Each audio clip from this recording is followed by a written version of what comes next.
Pokok kelapa ni dulu dia kembar 3, sekarang tinggal 2. Hai, Assalamualaikum warahmatullahi wabarakatuh. Selamat datang ke Hatchery di Garden. Jom kita ronda-ronda.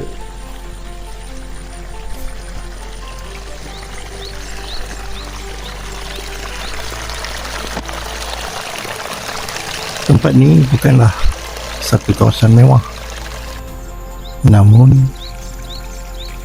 khazanah yang tersembunyi di sini adalah sesuatu yang sukar dicari ganti.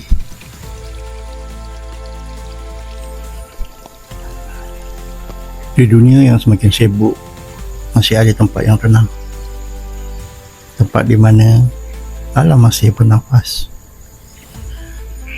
Dari mata air kecil ini lahirnya aliran kehidupan. Airnya mengalir perlahan menyusuri bumi hingga akhirnya menuju lautan. Di sepanjang perjalanan itu, kehidupan kecil terus lahir dan bertahan. Tidak jauh dari mata air ini tersembunyi sebuah kolam kecil di sudut kampung. Di sinilah aku belajar memahami kehidupan yang liar. Di kolam ini hidup pejuang tempatan. Ikan keli limbat liar, belut, spesies asli dari perairan kita sendiri. Liar, kuat dan penuh misteri. Dia mengajar tentang sabar dan harapan. Di sinilah bermulanya sebuah usaha kecil bernama Hatchery di Garden.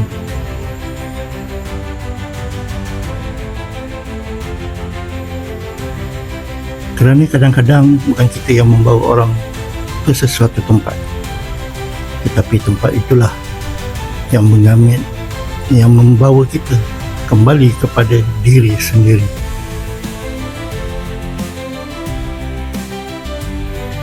Hatchery di Garden menjaga yang liar, memelihara warisan.